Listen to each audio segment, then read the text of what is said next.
Ahoy YouTube, it's Professor Mimi from Card Fight Crash Course, and I am back with a new how to play video for the new deck from the new set. Alcasal, who I may or may not call Alcasal a few times, and we're all just going to have to live with it.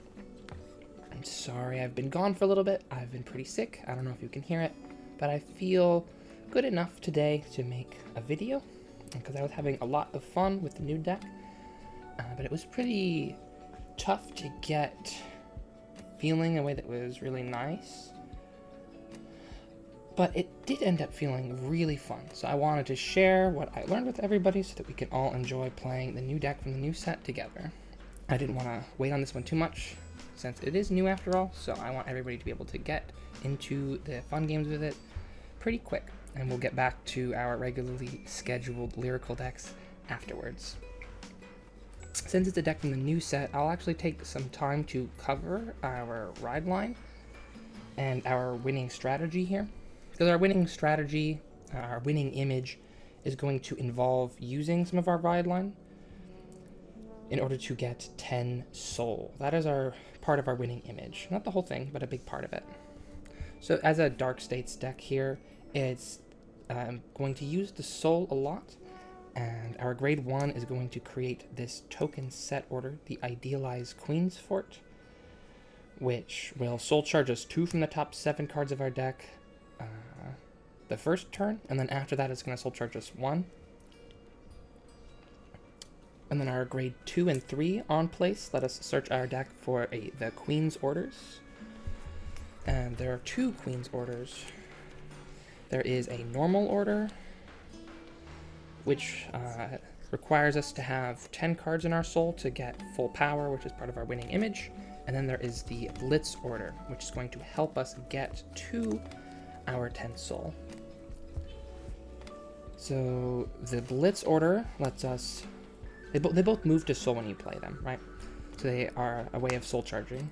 This will soul charge us 1 on play, and then it lets us guard with a card from our soul. So you put this in, and then you soul charge 1, but then you take 1 out. So it's a net 1 to our soul, unless we combo it with...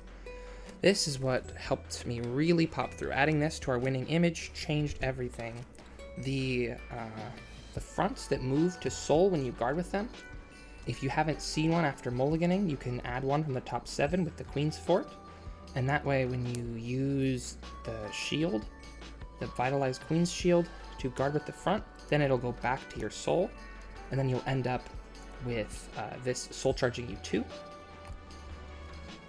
And the Queen's normal order here will counterblast 1 and move to soul, and then you call 2 cards from your soul. So this is actually a soul blast 1 effect. So we want to be careful. It gives us a buff to our front row of only 5k when we have 10 cards in our soul, but our deck really needs the help from the extra numbers, because our numbers are really small. But if we can get the plus 10 in soul, and Alcasal will use its effect to give us extra attacks, so then we can use this to get plus 25,000 power if we hit the breakpoint, which is really important. If we don't hit the 10 soul breakpoint, we are not going to be in a very good position. This deck is relatively defensive in nature, considering we have this Blitz order here, and similar to Vergilia, we have a mate unit who we can only use as we're playing Alcasal, and she has 10,000 power, but she has 20,000 shield, so we can use all sorts of cute tricks to block really well. But since we're also soul charging a lot with our Queen's Fort and our Blitz order, it is quite possible that we deck out before our opponent, so we still have to win the game, and that's why we need to get the plus 5k from this. That's part of our winning image, is the 10 soul. When I was playing this deck and I only got to like 9-7 soul, it just wasn't cutting it. I basically only died to decking out. My opponents couldn't kill me, but we have to be able to win. We need... Offense is important. The best defense is a good offense. And yes, we have shield, but if we're just going to sit and turtle in our fort, eventually they're going to embargo us or whatever. They're going to surround us and siege our fort, and we lose eventually. So we have to have a counter-offensive, and that's what this is for. So let's show you a little bit of math on how we get there. So our ride line is 3 soul base after we ride Alcasal. The Queen's Fort is going to soul charge us 2 on our grade 1 turn. It's going to soul charge us 1 on our grade 2 turn, and then we can use it on our grade 3 turn to soul charge another one. So that takes us to 7 cards in our soul based off of just our ride line. So we need to soul charge 3 more. If we are comboing this, the shield, with one of the soul fronts, that's going to let us get an additional soul. So then that takes us to 9.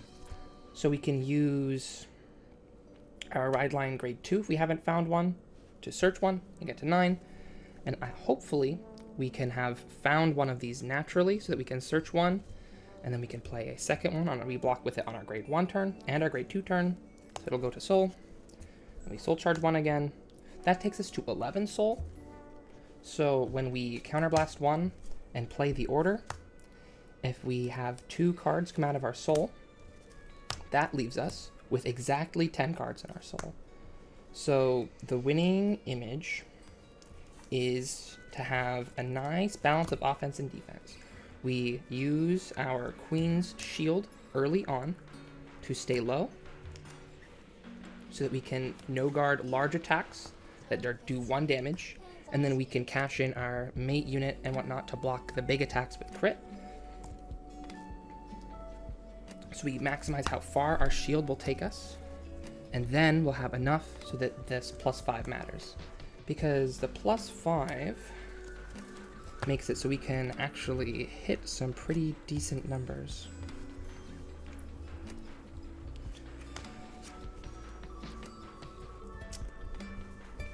We have our mate unit, who only is 10, but the +5 makes it so she can hit at 15. Our triple rare support card gets +5 if we have 10 cards in our soul, so then that's extra important for hitting her breakpoint. So now with her own 5 and the 5 from the order, she's going to be at +10, so she'll be at 20. We can toss in the gargoyle here to make the numbers just right. We can hit a new breakpoint here. This week for 23. You might want to do something like this. So this is 28. And then the Philia makes it so that both lanes are 28 here. So that we can swing on both sides for 28. 28. 28. Alcasal really wants to have a booster, so try and maybe save a Philia for him instead, or as well. Because he's only 13. The order makes him 18. And then with a boost from Philia, you can go up to a decent 31k. But with no booster, just swinging 18, which is really sad. He's our weakest attack of the turn, so a part of the winning image is to have a Vanguard booster. Remember, we have Counterblast 1 for our order to get this board. And then when Alcasal attacks, we can Counterblast 1 and call some cards from our soul. But we have to have different card names from each other. So we can call... Imagine there was a second copy of each in our soul. We call them to the opposite columns. Cards called over. Things with Alcasal's skill send the cards to the soul instead of the drop zone. So it's kind of like Pale Moon in that sense. They just kind of, they go in, they come back out. Our gargoyle triggers when our mate unit, Lailua, is placed in front of her. You move to the arm gauge, or the gauge zone. You come in Arma Arms, and then she gets +1 or 2,000 power for every card in your soul. You usually want to be saving this till the end of the game, so it gets like, she'll gain like power +20, 25 or something like that. She'll get really big. This will get an additional +5k. We can toss in Energy Blast 3 for our friend the Bat. So he can come out and boost her. If you want, you can float Philia. This gets +5 from its inherent skill, but then it gets +5 after being placed by our Vanguard's effect. And if you have 15, it gets a crit. So that can be part of the winning image too, is that this threatens damage with crit, this threatens damage with crit, and then if we actually do check a crit after doing a bunch of deck thinning, then Lailua also threatens big with crit. So then we can threaten crit on our last 3 swings, which is pretty clutch. So with the +5 to the front row and then her own +5s, she'll be 25 plus the 8 for a 33k swing with no triggers. And then Lailua can be like 40 something. It just depends on how many cards in your soul. She'll be big. And then this can also float. If you use the bat's skill, he will return to soul. And then this gains resist, and then it keeps the power, so it's really tough to hit if it's sitting at like 30k or something. So you can end your turn with a pretty resilient board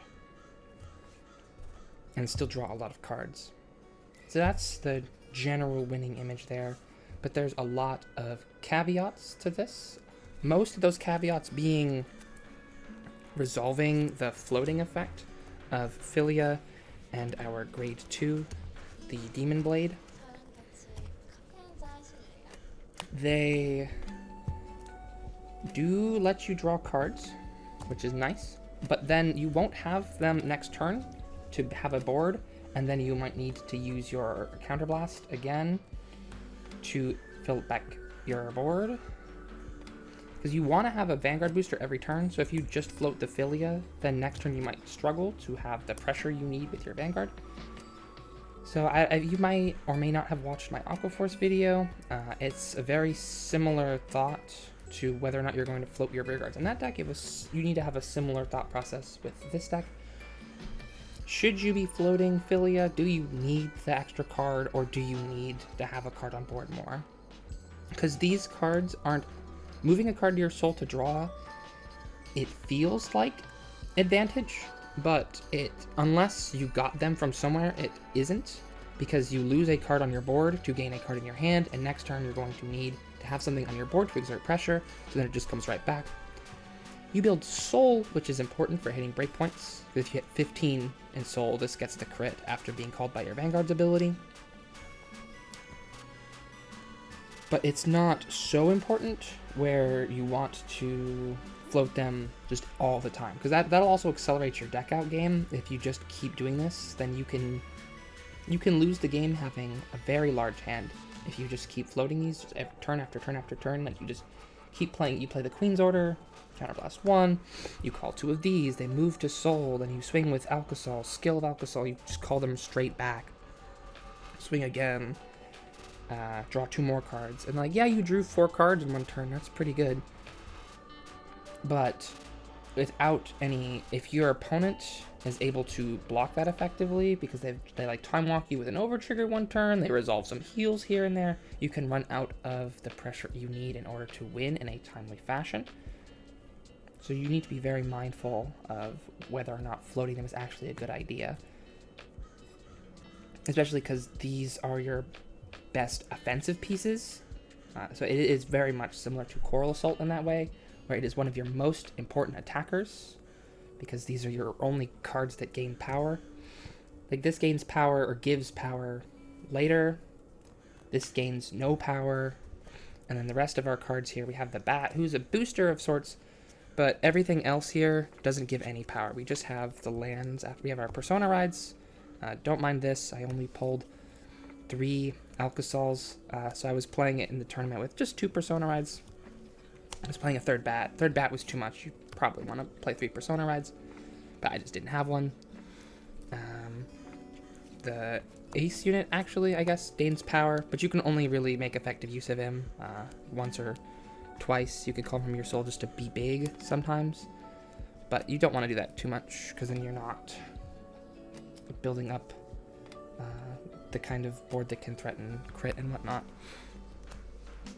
And the last 2 non-trigger perfect guardies whatnots, our last non-land cards, are counterchargers, because Alcasal costs Counterblast 1, and the order we kind of want to be playing a lot, the Signalized Queen's Order, costs Counterblast 1 as well.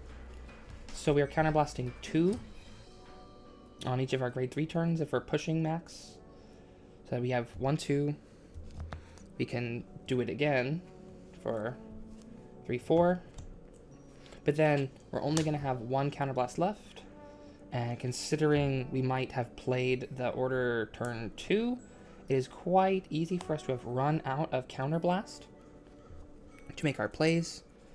And considering we're a deck that's going to be playing the long game and we might not win till turn 5 or 6, it's really important to have the counter charge. Yeah, it's kind of lame that Radiance Caliburn, if we play it, won't let us play the order, but if we're counterblasted out, we won't have the CB to play it anyway. So if we have no CB, we play this, we countercharge one. We wouldn't have the counterblast to play the Queen's Order anyway, so it's okay that it takes our order slot. We just counterblast one, we get an extra turn of push with that. You could consider playing a second cat. I literally could not find one. I looked everywhere. I know we own one, but I just couldn't find it, so I never tested it.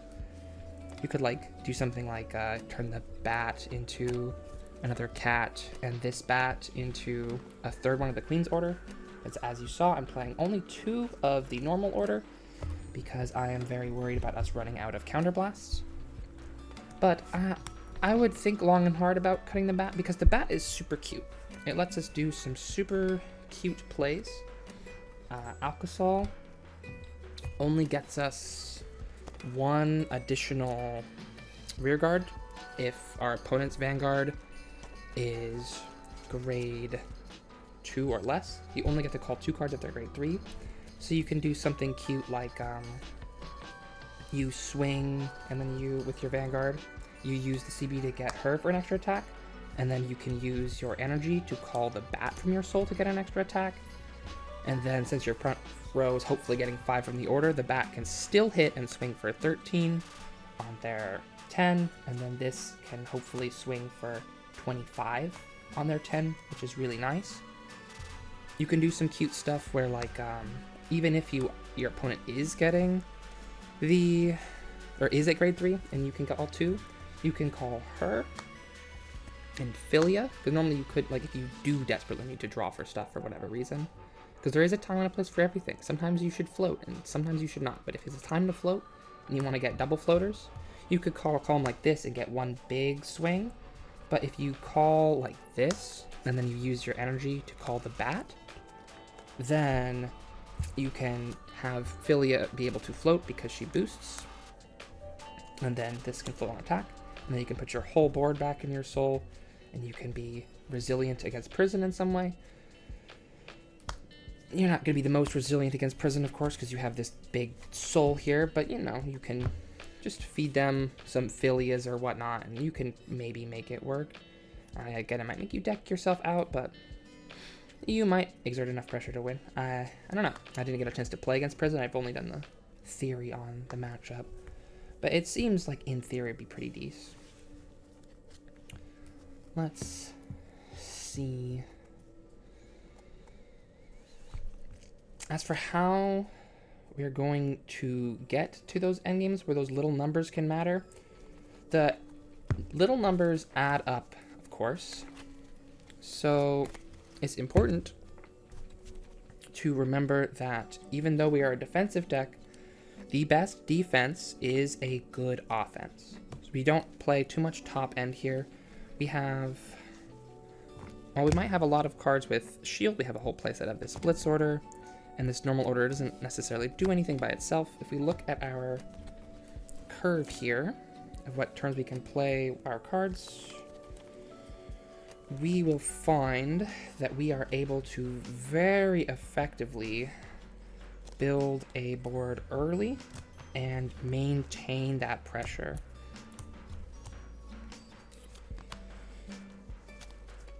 And this kind of fits into our turn 2 slot. So we have 10 grade 1 cards. Oh, that's not the ace unit. That's the ace unit. We have 9 grade 2s. We have 11 if you count the orders, but the order just kind of gets us other cards. So this is only as good as your other cards, so we're going to kind of keep it to the side here. But even if we go first, we have 10 grade 1s, so we can effectively have 2 of them, because if they are 20% of our deck, they're 20%.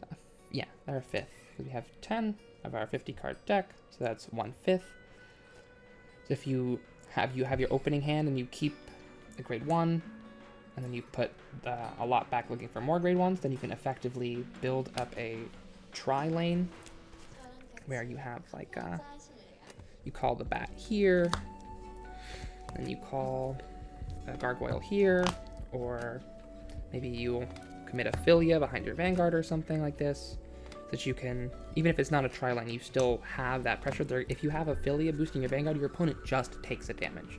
Almost nobody will block that early, so then they take 1 damage from that turn, then you go to your next turn. With the power of our fort, and having 9 grade 2s, it should be pretty easy for us to again find 2 of them. So then we can actually finish building up our tri-lane. We slide this back, call some grade 2s. Again, our Vanguard's big, so our opponent just takes a damage. They like have blocks and pokes, so like at absolute best, our opponent is at 5 because we've attacked them 5 times. They're almost certainly not going to go to 5. They'll have probably blocked with 2 or 3 cards and be at 2 or 3. But them being at 3 damage is much, much different from them being at 1 or 0, especially considering in the endgame our numbers are not as big as a lot of other standard decks where they swing at you for like, they have like 560k attacks or something disgusting. Our numbers are very small. They're not the largest, but they can be very meaningful if our opponent is at 5 already. And you want to make sure that they stay at 5. I want to make a whole video about being in control of the heal tempo of the game. You have a lot of shield, so it's really easy for you to block things. So it gets really tempting to just kind of block everything and stay low. But we are going to have a very hard time dealing damage to our opponent. So as your opponent takes damage, you want to make sure that you're taking about as much damage. So if you push them to 2, then you should try and say no guard and go to like 3, so that you can have the CB to use your order, the CB to use the last, because you need CB for your plays anyway. And if you have the CB that's larger than your opponent, then they cannot heal. So as the game goes on long, they're not going to heal it and make it go even longer. Don't be afraid to go up to a high damage count. When we use our Blitz order to call Liloa, that's 30,000 shield, because the order gives whatever you call +5, unless it's your 8 unit, and then it gets 10 instead. We are playing fronts, which have a lot of shield, and we're playing a playset of the heals that gain extra shield if your opponent has restood. So these give us a lot of shield over the course of the game. A deck that's not playing these, we have 40,000 more shield total than them, and if we do random soul charge them, then our Queen's Order can actually call them from our soul, and we can still end up with 30k shield without having to use our mate unit, which is pretty clutch. So just be very mindful of your damage count with this deck. Much harder than building your board and attacking with this deck is that since we are a defensive deck, you need to block a lot, and guarding is one of the finer skills of Cardfight Vanguard. It can be quite difficult to block effectively, especially when you're under a lot of pressure. There's a lot of ways to play your guards and no guards, so you need to practice that and be thoughtful. Take big swings, do your best to use your shield to minimize getting crits. So like if you're try and block your opponent's Vanguard, and then block whatever gets a crit, and then say no guard to the other things to control your damage count, so that you maximize your number of no guards per game. Because every time you say no guard, it's kind of like a plus, so you want to do that as much as possible. Moving on from our board setup, now that we kind of know that we want to build our early board using all of our low-grade cards, we effectively build that board. But what if we lose our board and we need to do a little something something? The sequencing gets a little tough, but it's not too tough. You usually want to start with your Queen's Fort. It'll help you go over your options, so you just start looking through your drop zone. Am I going to have what I need? What play do I want to do? Okay, do I have this? No, I'm missing that? Okay, I'll check the top 7 and see what I get. Did I get the thing? Okay, great, then I'll do that. Oh, no, I didn't. Okay, I'll need a new plan, blah, blah, blah. So you kind of want to lead on this, that you can keep your options open. And then you want to end on actually playing the Queen's Order, because you want to have had the maximum exposure to your options, so that you can soul charge off of this. You can use the demonic sword here. She can soul charge you one on place, and if you don't soul charge, then you move a card from your drop zone to your soul. So sometimes if you don't have what you want, then maybe you want to like random soul charge, or if you put this into your soul off of something or from playing it earlier, then you can use the gargoyle. Gargoyle's skill is on place from anywhere. You energy blast 3 to add a queen's order from your soul to your hand, and then you soul charge 1, so that it's a soul neutral effect. And what if this random soul charges or this random soul charges into something you actually want? So then you want to do those so that you can have maximum options when you play your queen's order. You want to be very careful with how you do this, especially considering I misread it the first time I was playing this. You can't, with Alcasal, you have to call cards with different names. So your end game can't be like, call 2 floaters with crit, swing big with crit, swing big with crit, float them both. No, you have to call 2 cards with different names. So you have to call like Demonic Blade here, and my Lua there, and then just kind of hope that you get the crit to have the crit pressure. So you don't want to become too reliant on that sort of stuff. There's not too much sequencing nonsense. The intricacies of the sequencing are tough to see from an outside perspective when we're not in-game, but in-game things get really messy where your board just gets really awkward. You have a strange hand, you don't have, like, you want to have 2 copies of this for whatever reason, but you only have 1 because you want to like call another one from your soul so that you're still holding it up because you don't want to use your Queen Shield on that. You're trying to use your Queen Shield to soul charge something else and blah, blah, blah. It gets a little awkward. So just remember, you want to use the Queen's Fort first and the Queen's Order last, so that and then put everything else in between so that you have the maximum number of options when you play your order, so that you can do what you want to do. Some tech moving forward from here is that you can do some cute stuff with the bat, with the way check timings work. So let's say we have like an empty board, right? It could be pretty tough to get much done from here, but if we have our counterblast, we use 1 counterblast to play the order to get some cards from our soul. So we could call something like, we're like down bad for resources or something. That'll just be an example, like big farm turn. We'll call these 2 from our soul, and then that triggers the bat. Since we called something from our soul, we can call the bat, and let's pretend we have the 2nd copy in our soul. And we swing. Oh, I guess this doesn't float. It has to be called by our Vanguard's ability. No. So we can call like, this has different names too, doesn't it? Yeah, so you can't call double Philia, which is unfortunate, but you could call Philia plus like the Gargoyle, and then you commit a card from hand. Oh no. So like so that she could put the bat into your soul. You pop everything out. So we'll just commit this 1 card from our hand here to get a board like this. We get in our swings, float our Philia, and then when we attack with Alcasal, and we use our other counterblast here, and we call 2 cards from our soul with different card names. Usually these 2. I mean, there's time and place for everything, but usually you just call these 2. What happens is, as we place these 2 cards, that will trigger this bat in our soul. He sees that we called stuff, so he goes on standby, but we have to finish doing all of our other stuff first. So first we have to resolve the fact that there are overloaded circles. So these circles have too many units on them, so the game tries to retire them. Alcasal's replacement effect sends these to the soul. This bat that just went to the soul is not on standby, but that doesn't stop this one from being on standby. Its effect was already triggered, so we have to resolve it, and we can choose to pay the cost, because now at resolution, cards have their first effect, their trigger timing, which is when you blah blah blah blah blah, and then there might be a comma if XYZ. That if is checked when you're actually resolving this kill. So even though when it triggered there was another bat on the board, the if you don't have another copy of him is checked when we're resolving him now, so then we can pop him right out, just like that.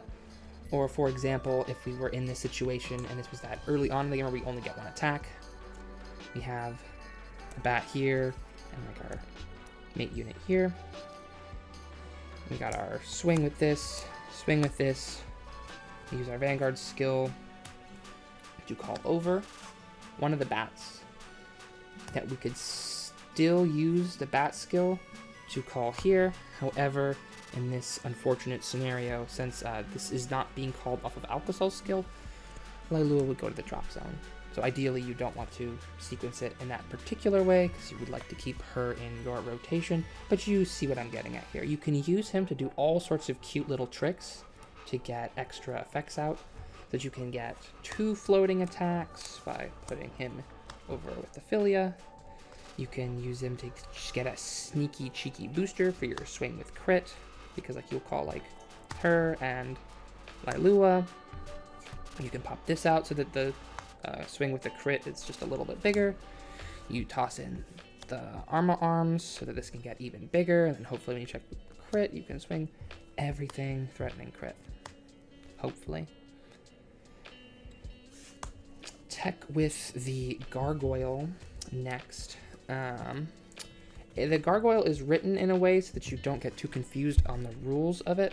It says when your unit is placed on your rearguard on another rearguard in the same column as this unit, so it doesn't trigger when you call over. Even if it didn't say that though, it wouldn't work if you called over because of the intricacies of the game. It would like trigger because the unit was placed on top of it, but then before you resolve it, we have to resolve the rule actions. So we have an overloaded circle here, so we would send this card to the drop zone, and then when we resolve this effect, it would say move this card to the Arma arms.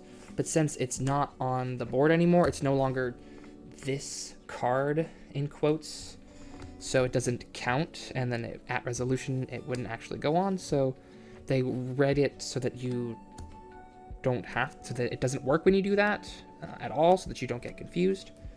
But when you call 2 cards at the same time, they each see the other one get called.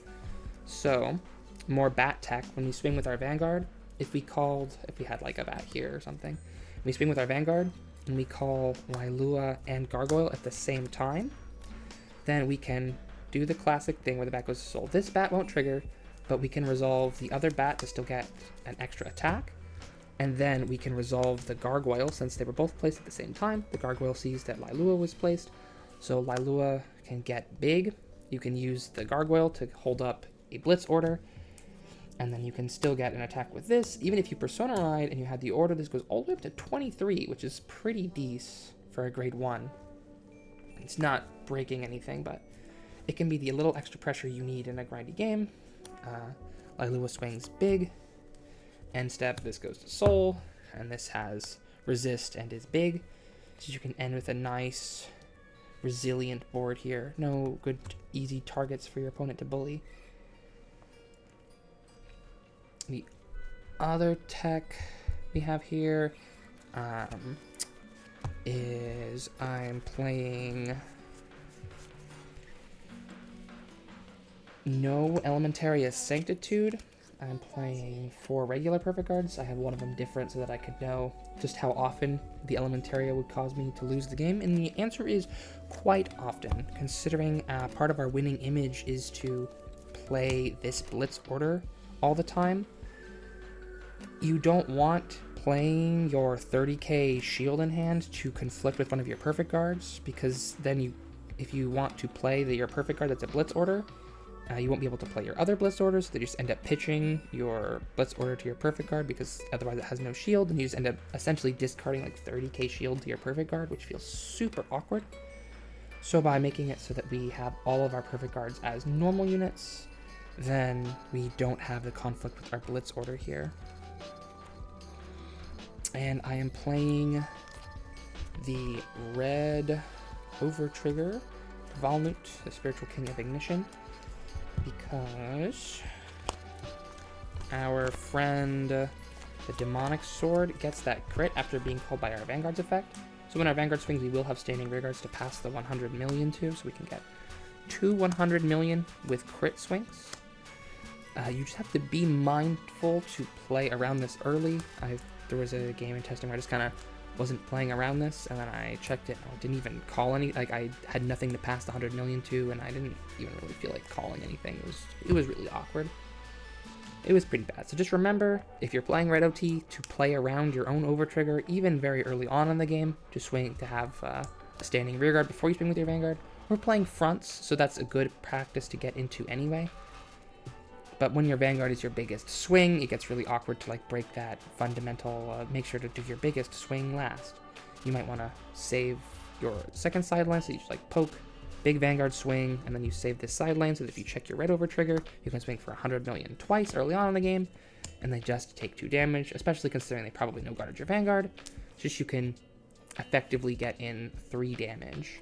Especially considering that you might have had the other Vanguard boost, you can easily have dealt 4 damage if you were playing around this. Otherwise, it might just do nothing and just be a bad draw trigger.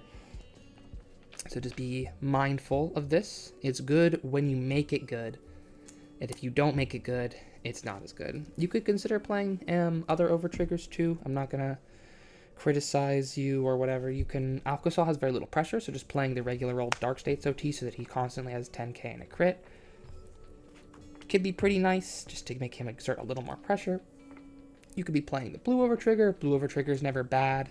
If your Vanguard is really weak, playing yellow is really funny, because you just like call out a Leilua who's huge, so your opponent might want to save the perfect card. And this is pretty small, so I'll just throw out a few cards to try and block it, and then you check yellow, you get through for the damage because you retire all of their Guardians, you pass 100 million to your one with crit, and then bam, spooky scary.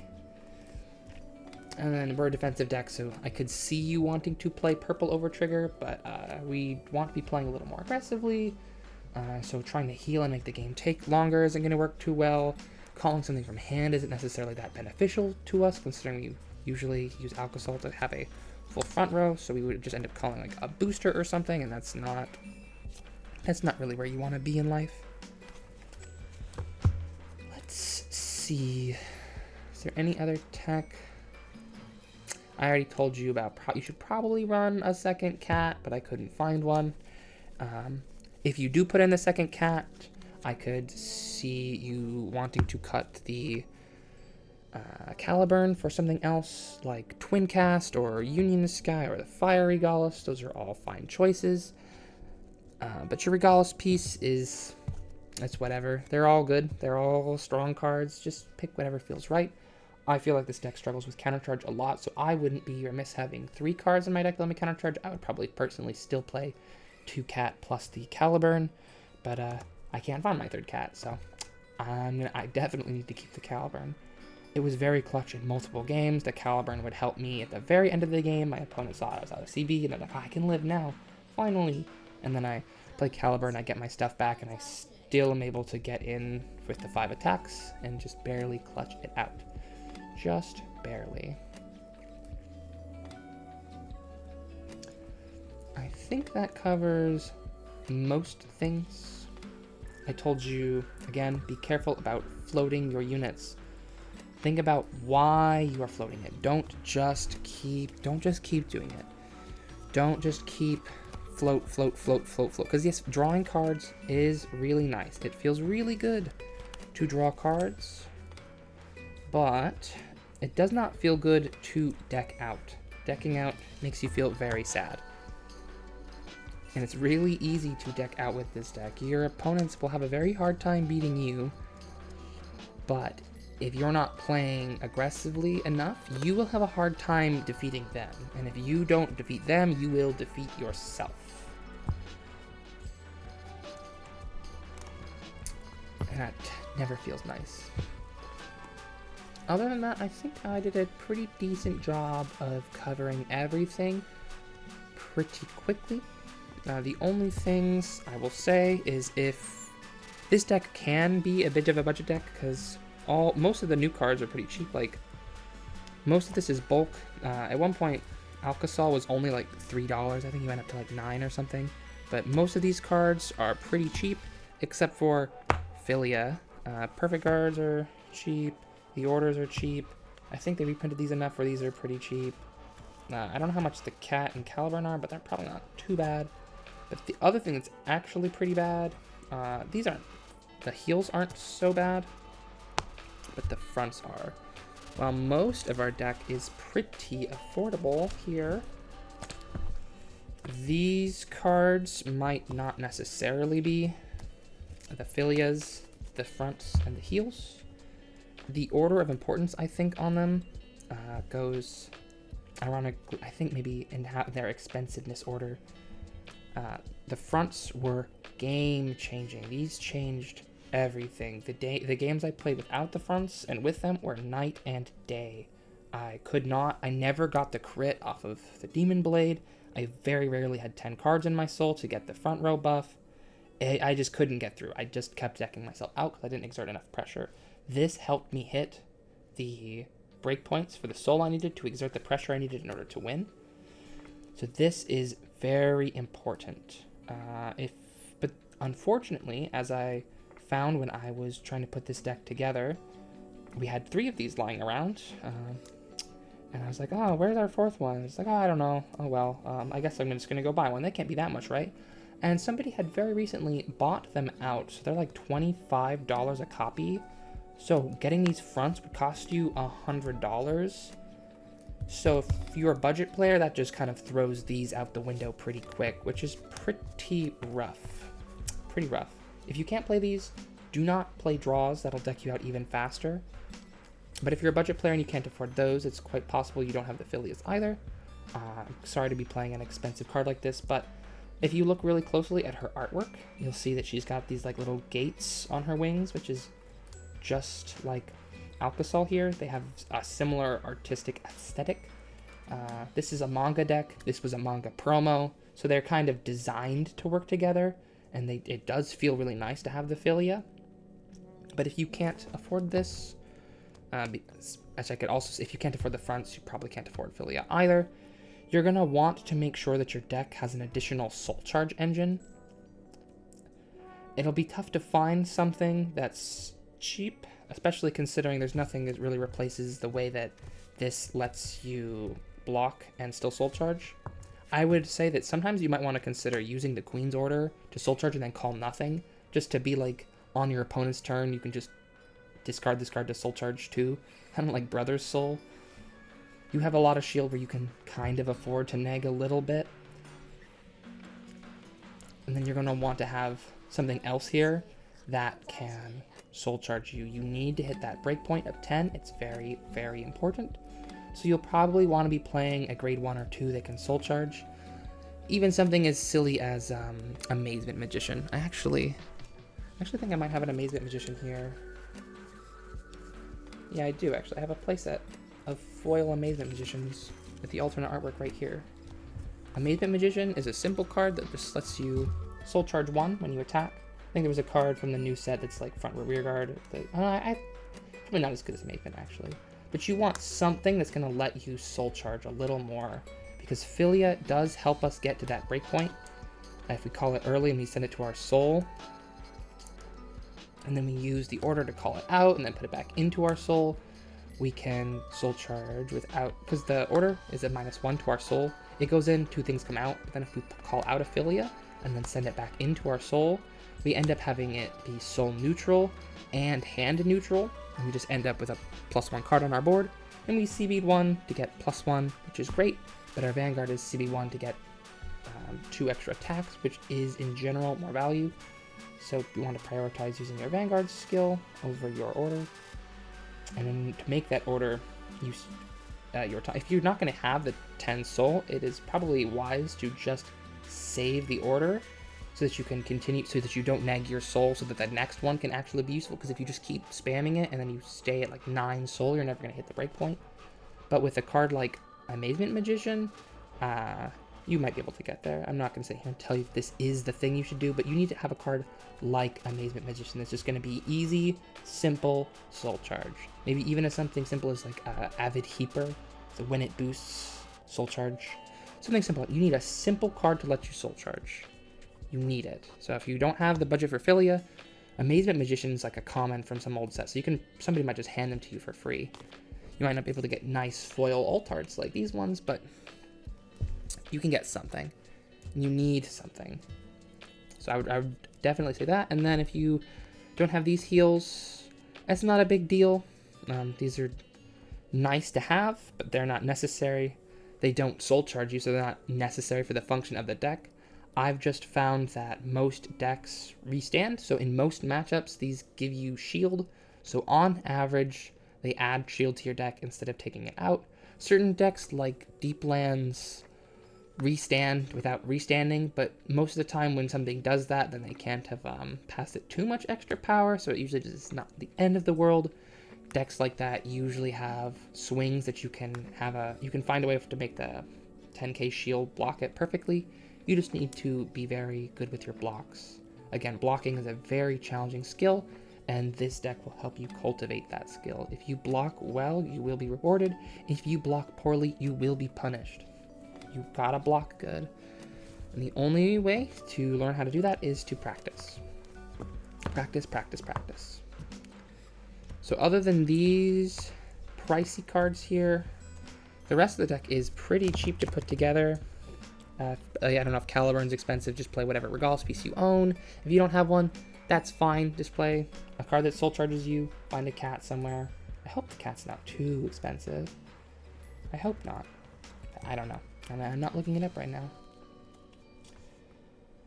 Let's see. Let me wet my throat here with my tea and see if there's anything I missed.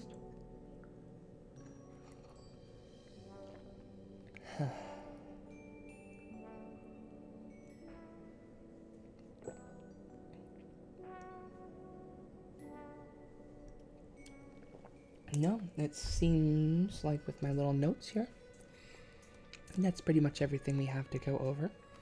Just remember, a good offense is a good defense. We are a defensive deck, so that does mean we need to play offense as well. With our 10 grade 1s and like 9ish grade 2, about 2/5 of our deck are cards we can use to play aggressively early on. So even if we go first, we can use the fort to find some cards. We can use this to get 2 of those cards out of our soul, and then 2 from our hand. If we've drawn 5 and then our mole, we can see about 10 cards, which will give us 2 useful rear guards. Unless we draw some extra cards with things like, see extra cards, not necessarily draw, but with like Philia, or the Queen's Fort, we can check top 7 2 times, which should be able to find us the last 2 cards we need. So mathematically, we are very likely to have 4 cards to fill up our board with on turn 2.